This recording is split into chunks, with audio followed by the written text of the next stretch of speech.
Welcome to Desperately Seeking the 80s. I am Meg. And I'm Jessica. And Meg and I have been friends since 1982. We got through middle school and high school together here in New York City, where we still live. And where we podcast about New York City in the 80s. I do Ripped from the Headlines. And I do pop culture. So we should probably just admit that we are both kind of exhausted. I'm too tired to even answer. But for the next, 40 minutes, we are going to rally and I'm going to tell you a really cool story that I think you're going to get a kick out of. Am I going to weep? No. Am I going to cringe? I think you will find it fascinating. I need fascinating. Yeah, no, this is a good one. As long as it's not like something that's going to put me into a dark, dark depression, I'm totally on board. I don't think so. Well, that is not in any way, shape, or form what's good to hear. At first I was like very, very convinced that this wasn't a trigger warning thing. But now that I think about it, right it now, might be a bit of a trigger. Everything is a trigger to me. All So right. it's like you would be like, oh, look, Oy. Your plant needs a little water. How dare you say that about my plant? Well, all we can do, let's just try. And I'll be here for you if it goes south. See, this is why it's wonderful to do things with your friends. Okay.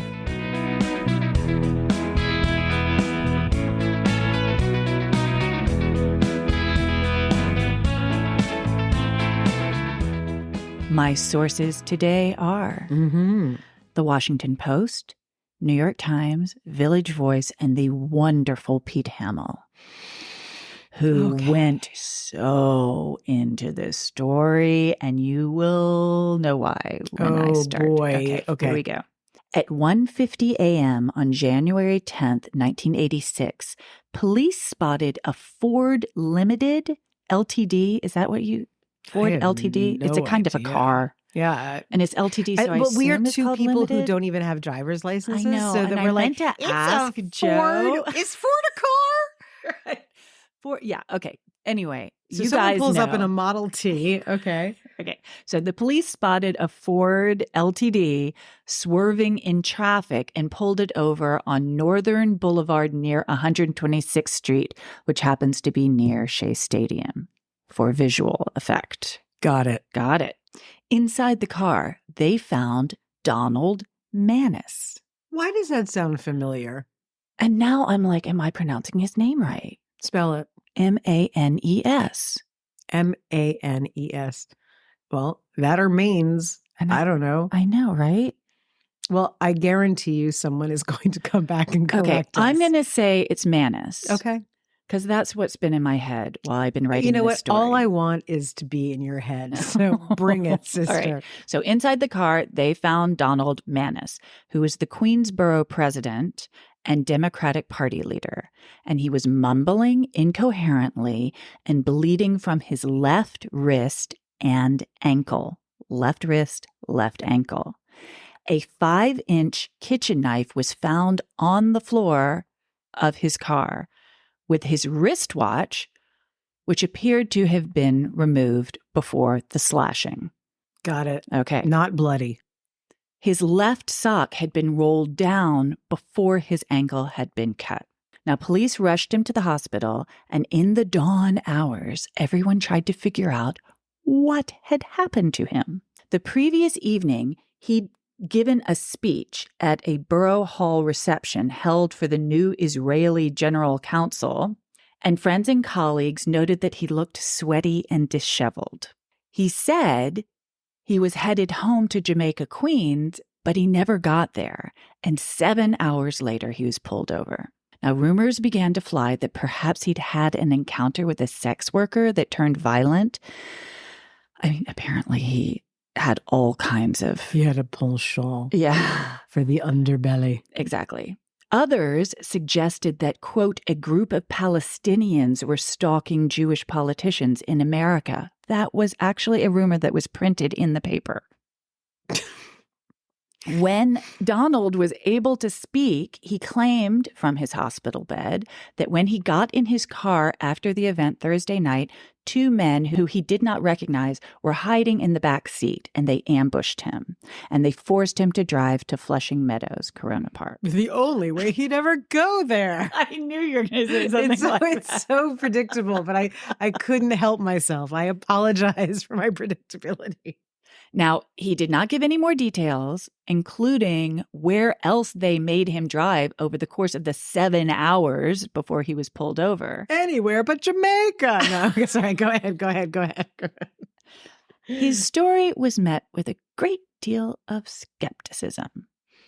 And eventually, Donald admitted that he had tried to kill himself. This is really ringing more and more bells. I don't know why. Mayor Ed Koch, his good friend and defender, who had just been sworn into his third term earlier that week, blamed Donald's crash liquid diet for his erratic behavior. Ed is clearly not going on enough diets because I mean, weird. Crash liquid. I'm so, what is it? Like, I can imagine I'm so thirsty and dehydrated that I've lost my marbles, but I'm so hungry. Because crash liquid diets were actually a thing. They were massive. It feels very timely. You're timely. right. You're absolutely right. Now that I'm remembering about, like, it was so novel to do that, but it was like nonetheless sweeping the nation that it was like the X factor. Okay, I take back my I don't know, pointing the dumb finger at Ed Koch. But seriously, Ed, maybe take a minute and see how things play out before you give theories. Anywho, the events of January 10th were really just the beginning of an epic unraveling. 5 days later, on January 15th, Jeffrey Lindenauer, deputy director of the City Parking Violations Bureau, was arrested for extorting bribes from Systematic Recovery Systems, which was a collection company which tracked down people who hadn't paid their parking tickets, and CitySource, which was contracted to deliver a handheld computer for traffic agents that could print out tickets. I knew you were going to start glazing over. Oh, no, I'm staring at you because I'm like, the minute I hear parking, I'm like, is this a mob story? It sounds very mobbed up. I just actually want to draw attention to Systematic Recovery Systems. That was a name of a company. It's not snappy, but it was before before the internet. What if they put a Z on the end of it? Systematic Recovery Systems? SRS. All right. Anyway, basically, Lindenauer arranged for these companies to get huge contracts from the city, and in return, they gave him a buttload of cash, which in one case he collected in the bathroom of a sushi restaurant. As one does. Again, so friggin' 80s. Now, we could do a whole episode about the graft and corruption and intricate systems these city officials had been engaging in for years, and I read all about it, and I mean, it would be a whole other episode. You just, by the way, gave me an idea for a next episode, and I just have to write it down because it's so fabulous. Cute nail polish, by the way. Thank you. It's the brand Lacquer. Oh, no, it's London Town, and it's LAKUR, and they have all of these like gentle on your nails polishes. I highly recommend. Back to the story. So, yeah, we're not going to get into all of it's just so complicated, but like, oh my God, so much corruption. And Pete Hamill said of this particular group of politicians, quote, "Idealism was for saints and amateurs. These people enter politics for one basic reason: to make money." And when we say these people, does that include this Ed Koch? particular group? Well, we'll get into that in a second. But this particular group of politicians, it was just like they actually didn't give a fuck about anyone, really. It was a job. This is to where to make get the money. graft. Yeah. Okay. Yeah. It was a graft source. And there's so many of them. Oh my God. They were everywhere. They were everywhere.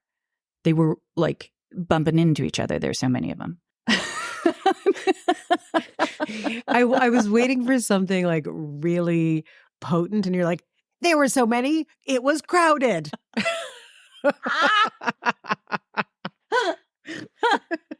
It was like a subway car.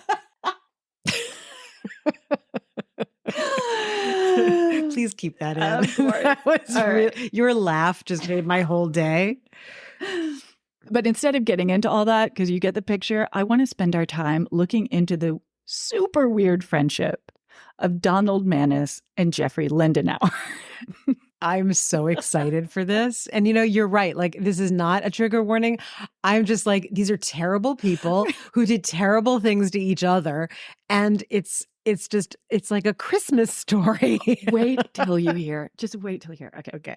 So Donald Mannis was tailor-made for city politics. He was mentored by men who knew the ropes and rose through the ranks smoothly. He was brilliant at negotiation. Quote, this is another Pete Hamill quote, nothing seemed to him worth confrontation, and he would adjust his ideas, his style, even his mood to suit the company he kept, which I thought was really interesting. So he's a sociopath. Or he just didn't believe in anything. No, I'm saying to you with great conviction, after having had a lengthy conversation with a good friend yesterday about our encounters with sociopaths through the ages.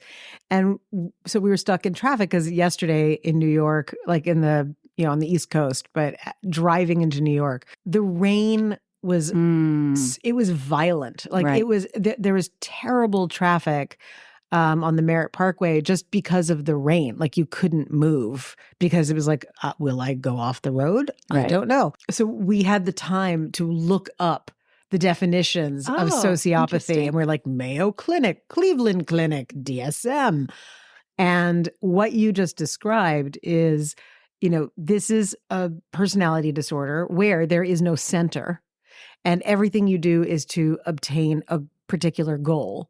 And how it affects others, you don't want to hurt them, but if you do hurt them, that's just an unfortunate byproduct.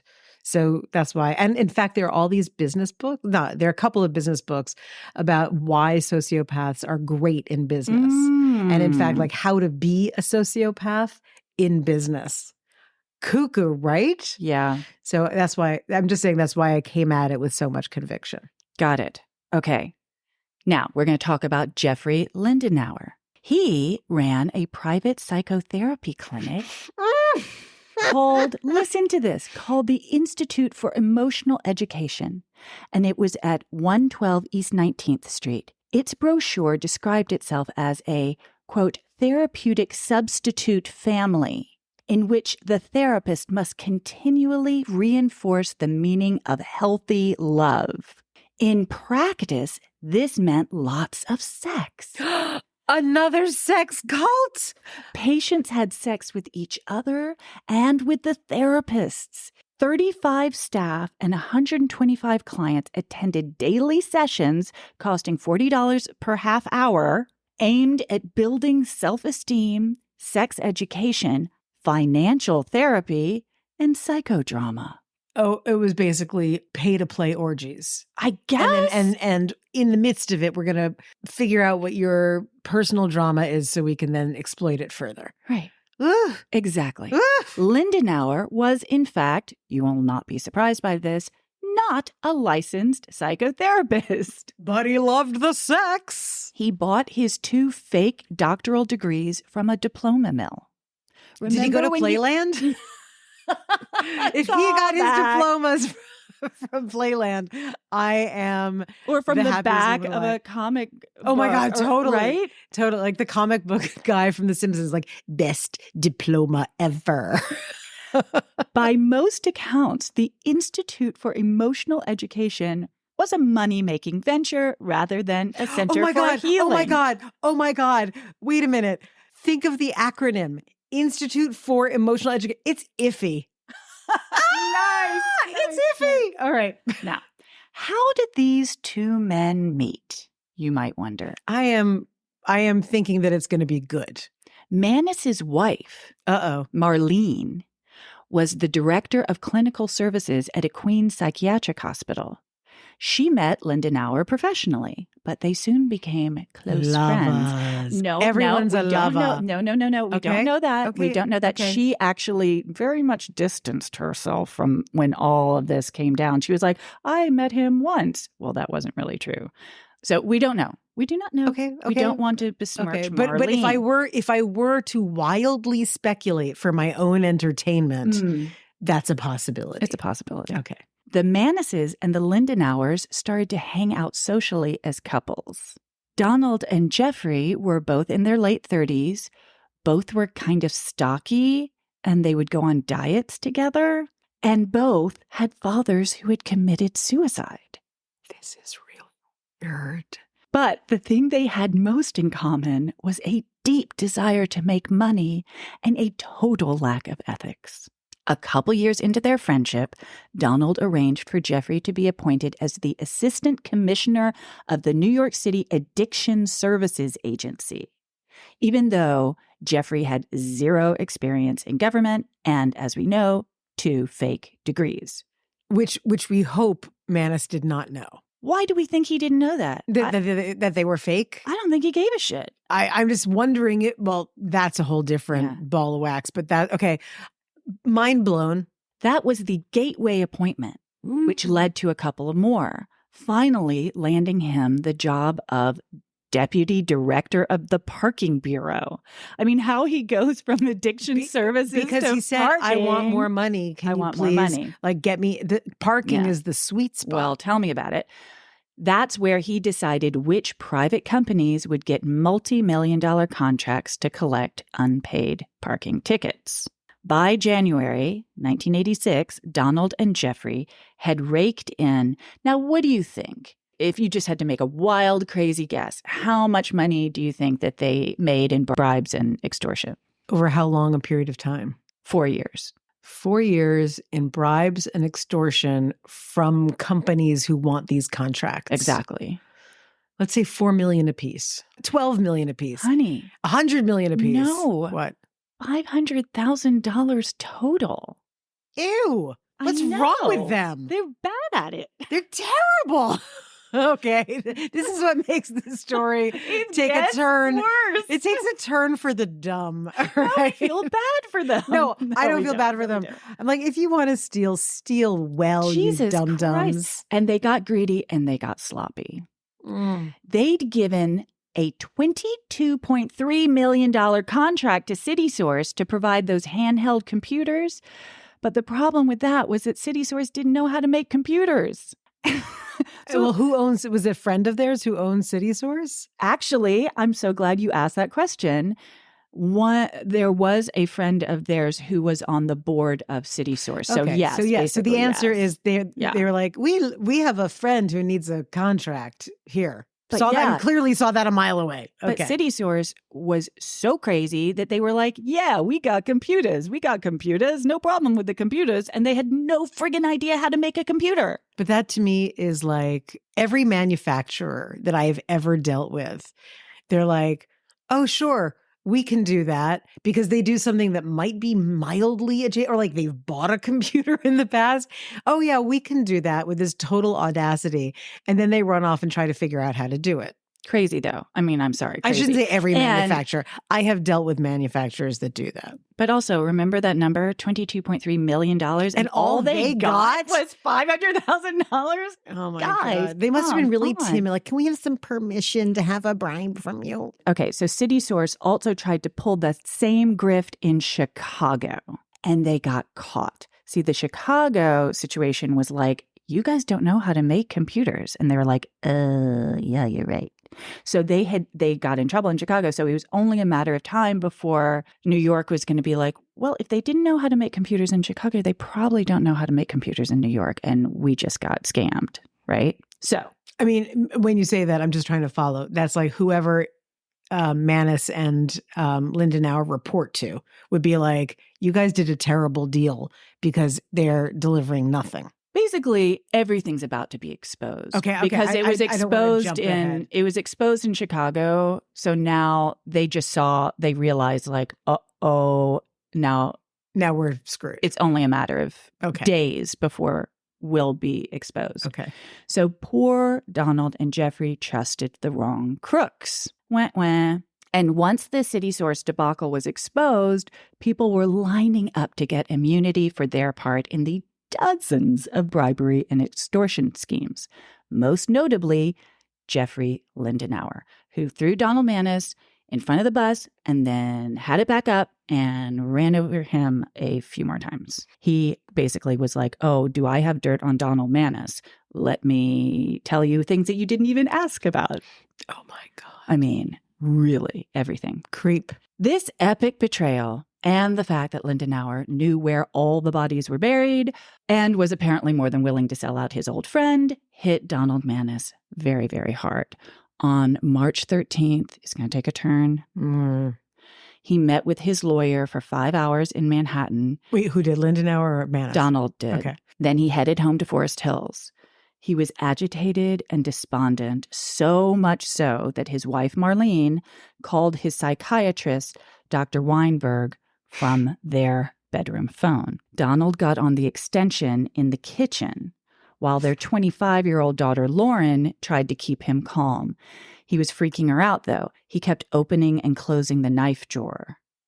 Before she could stop him, Donald grabbed a 14-inch Eco Flint knife with an 8 3/4-inch blade and thrust it into his chest. What? Lauren screamed. Marlene rushed into the kitchen, pulled the knife from Donald's chest, and hurled it across the room. And I have heard, like, if you do get stabbed, leave it in there. Oh, this is why I'm screaming, because like now, okay. Dr. Weinberg dropped his phone. Oh my God, Dr. Weinberg's still on the line. On the line.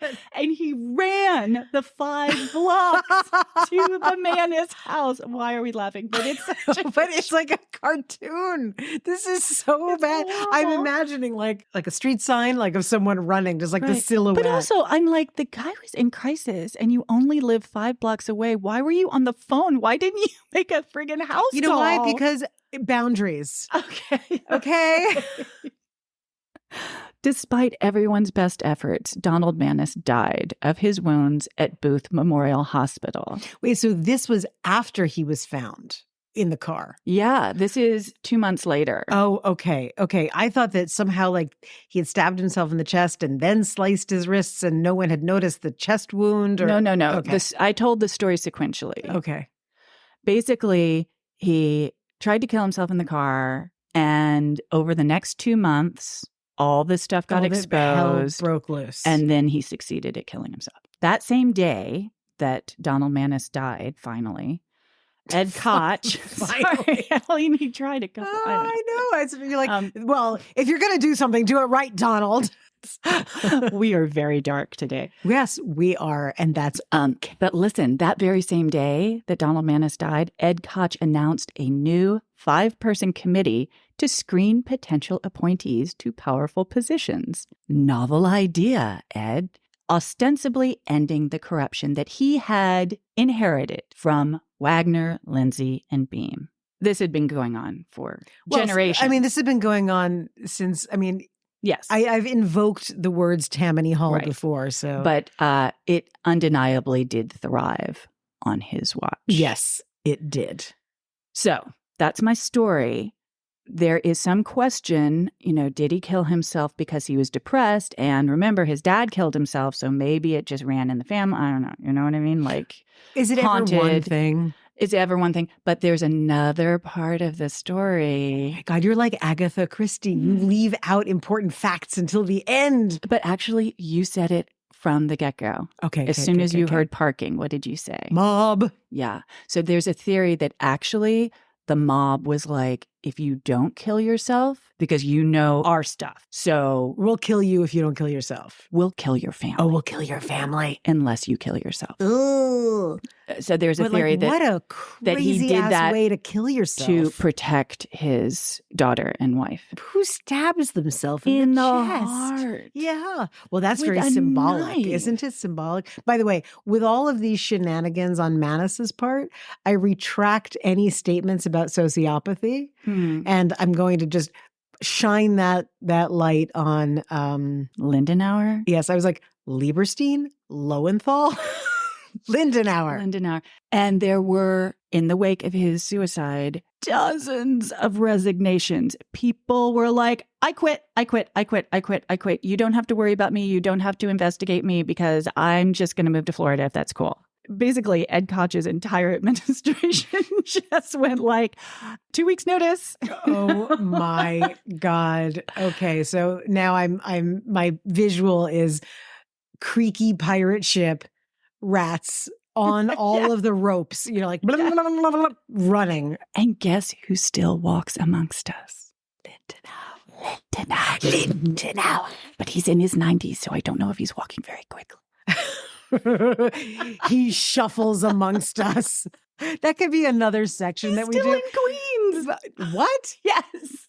But for the like really old ones, can we do a they shuffle amongst us section? So there's they sprint among us, they walk among us, and they shuffle among us. I always thought I was a little on the cynical side, but I'll tell you, these stories and doing this podcast have tipped me over into nothing matters. Everyone's dirt. Yeah. Well, at least Jeffrey Lindenauer is. It was very interesting to me to read the Pete Hamill article that was basically like, some people get into politics because they really want to help people and they think they can make a difference and they can improve their communities. And some people really don't give a fuck. Funny you should bring this up because my dear darling friend Kelly, who listens to the podcast with her dear darling daughters, Flannery and Lily. Hi, guys. She posted something on the Facebook. And I just want to share this because it's apropos and it's an opportunity for people to maybe do the right thing. So she says, or rather she has posted, did you know that 70% of local political races in the U.S. go unopposed? She says, I was shocked when I heard that. If you want to stop complaining and start making a difference, get involved with local politics. See what positions are available near you. And there is wherecanirun.org, Run for Something Action Fund. So if you hate this story of corruption and want to do something and want to make a difference, there you go. Go run unopposed or oppose a complacent fat cat. Thank you, service. Kelly. Yeah, public service. PSA. It's rare, but there it is.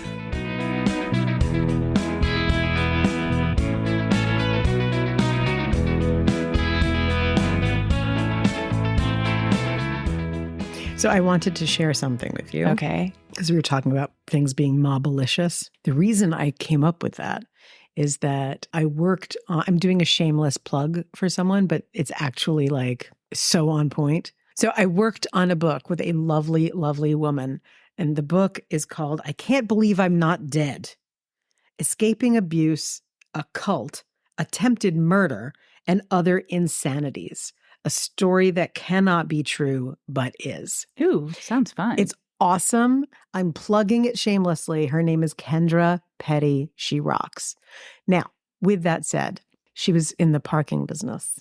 Oh. And she taught me a lot of things and gave me a lot of insight into how that used to work versus how it works now. And all I have to say is if anyone liked your segment today, and they all do, buy the book. Oh, wow. Because your hair will absolutely stand on end. And Meg, if ever a book was written for you, that's it. That's wild. And is it all New York City stuff? No. It's across the country? Across the country. And parking. I mean, so weird. I'll start with this. It used to be an all cash business. Crazy. Go from there. Right. Totally. It's definitely whack-a-doodle-do. It's a really good book. I was involved. Kendra's just wonderful. Who I'll post about it for sure. Yes. My segment today is sort of like, unscrew the top of my head and a few things will fall out and maybe they'll make sense and maybe they won't. I don't know. When I woke up this morning, and I reached for my phone, as we do, which is probably why I need like a lot of therapy already today. And I'm deeply unwell. There is an article in the Times today about how the new crop of CEOs coming into their prime right now are the average age is 54. And so it is Gen X. Huh. And so the topic was the article is basically Gen X is in charge. And the photo that goes with it is a still from Office Space. I was expecting an article that was kind of like, you know, what are the ins and outs and the ethos of Gen X, as we talk about on this podcast frequently. And they sort of touched on it in the beginning, like, you know, we're the generation of latchkey kids and we're the ones who basically, you know, are independent thinkers and independent in the way we function because we had to be. I think they quoted Patton Oswalt that was like we're the generation of meh. Like, it's no big deal, whatever, you know, okay, I'm the president, fine, whatever, we don't have to talk about it, it's fine. And I was hoping for more of that, like, oh, you know, how does that really affect being a leader when you're like, it's all gonna die anyway, whatever. But in fact, it wound up being an article about people who are younger than us after the pandemic were really excited to be in person with other workers. And that Gen X is like, well, we like a hybrid because we're taking care of aging parents, but we still see the value of being with other people, but we like to do things independently. And I was like, what a blazing snore this is. What a terrible, stupid filler of an article. And they had so much that they could do with it. But it did do something of value. I was thinking about the CEOs of the past and like, what was the ethos? What drove people and how did they treat their employees? Because part of what this article did say was that Gen X is actually much kinder to their employees. And they're much more aware of the fact that people are individuals. And so trying to shove them into a cookie cutter is no good, but you still have to find a way to make them function on the job. But they see the world as a world of latchkey kids. Okay. You know, and I've told stories about Dick Snyder, who recently died, who was the president or the CEO of Simon & Schuster, who had his own private elevator that no one else was allowed to get on with the velvet rope. Call back. So the first thing for some reason that popped into my head was our old friends on Wall Street, you know, who are the masters of industry or finance, at least at the time. And I don't know why, because he's not someone I normally think of, but I went straight to Ivan Boesky. And I was like, and we've talked about Ivan Boesky on the I did podcast an episode on Ivan. But I was thinking about Ivan Boesky and just like how, in fact, I did not know this, I found this out, he was the model for the Gordon Gekko character. Yeah. He said greed is good at graduation ceremony because he was subtle. So I was just thinking about CEOs, you know, and men in power. And then there's Ivan, and what a total creepazoid he was. In fact, so I was reading up about him, and I think it was Business Insider that this was in, but when he married his wife, who had money. Hers is a Jewish family that had a lot of money. His did not. And he was clearly a gold digger. His father-in-law called him Ivan the Bum.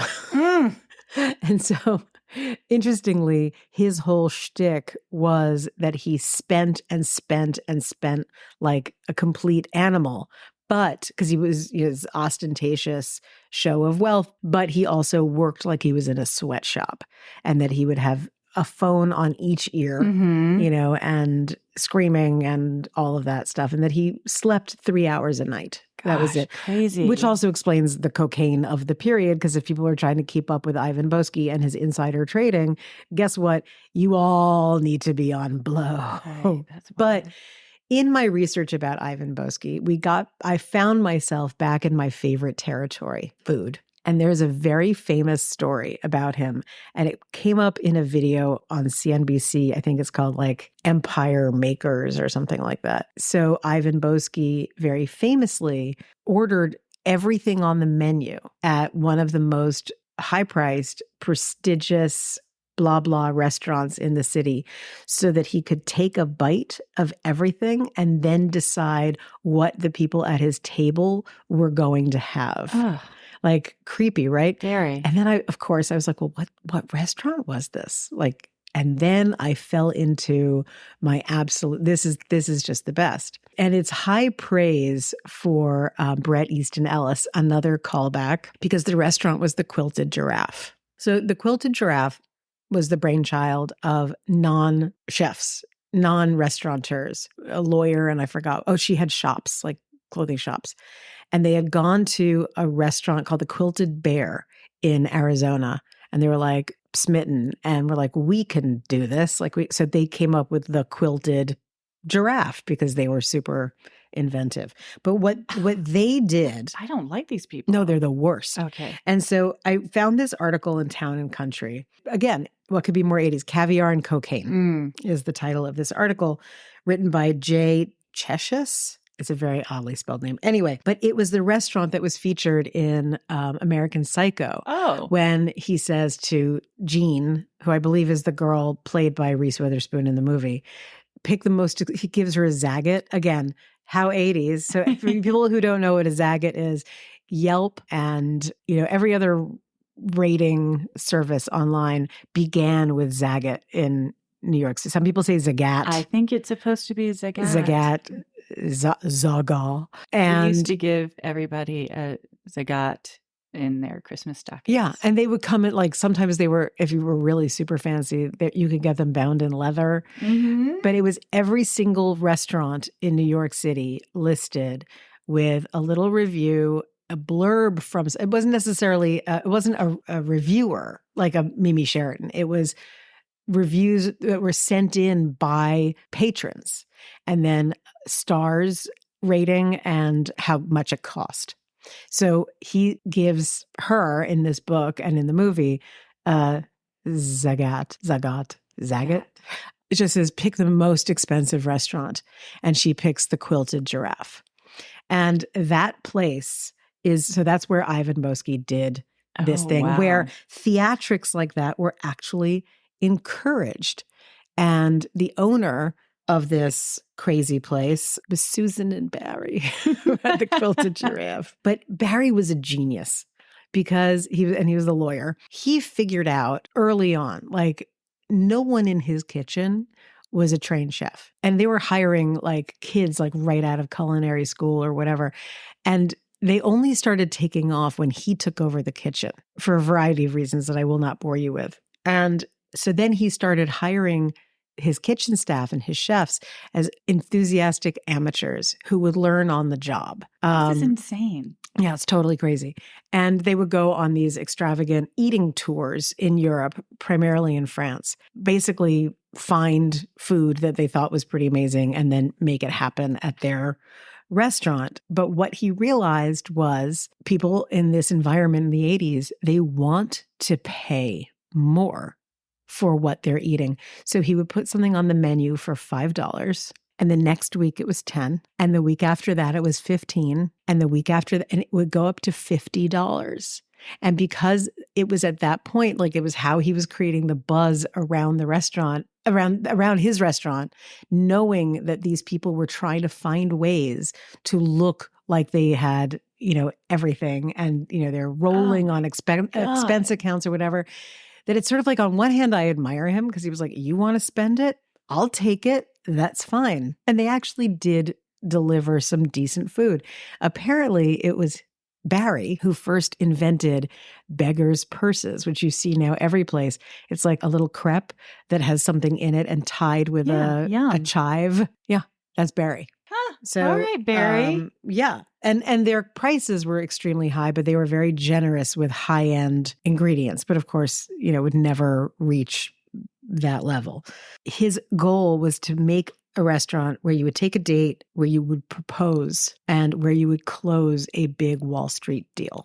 I want to go. It's long gone. That's a shame. It started in 1979. You first started talking about it, and I was like, this sounds like a horrible place. And now I'm sold. Bring it back, Jessica. I'm so sorry. And I think it either closed in 86 or 89. I can't recall. It also ties in with Mimi Sheraton because They were bringing French Nouvelle cuisine to New York, partly because it was cost effective to serve tiny little pieces of food.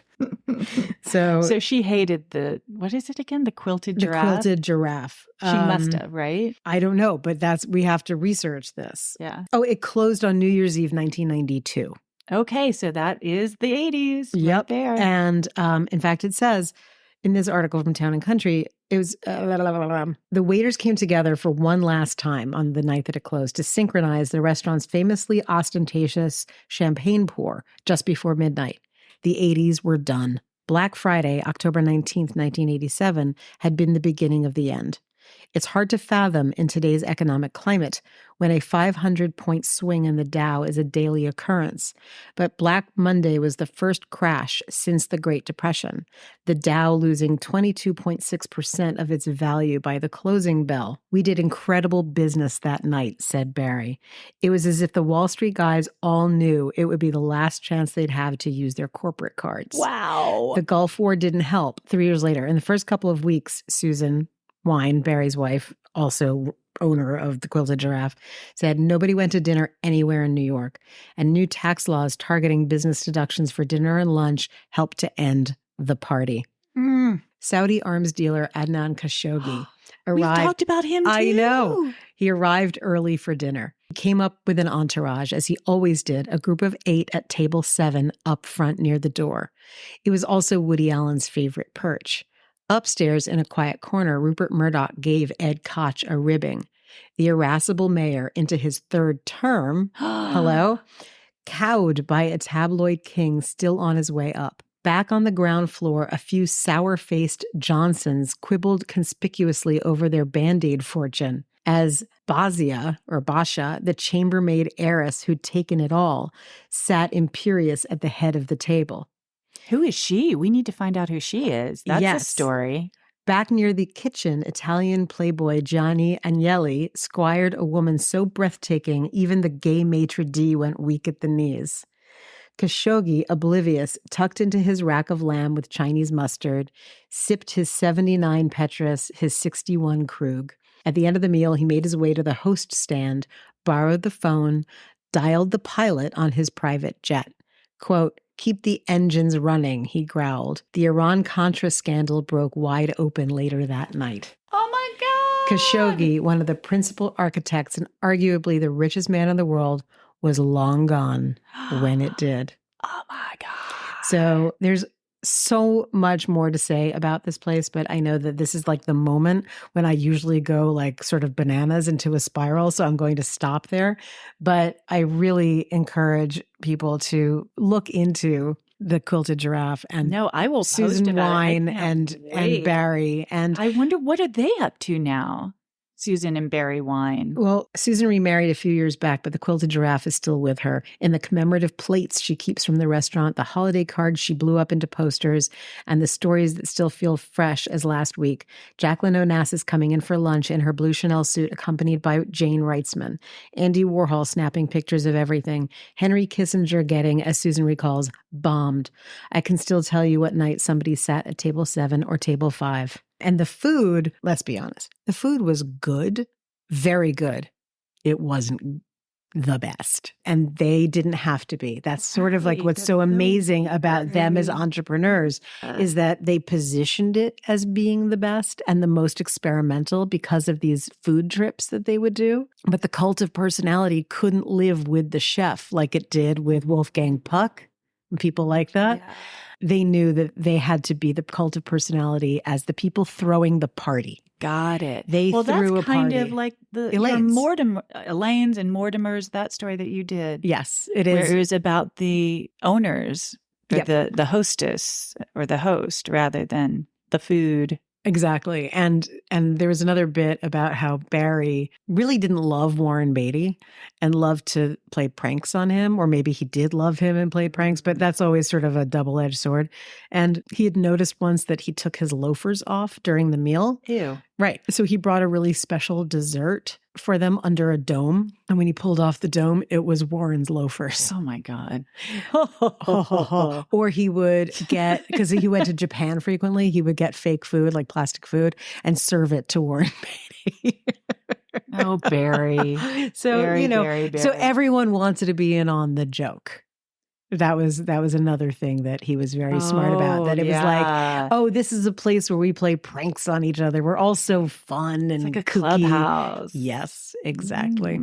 So Quilted Giraffe, a place that could never have existed in any other decade. And it all boils down to expense accounts. And I think that the way, again, to go back to American Psycho, where else could he have chosen? You know, now that I know this, I'm just like, oh, Brett, well played.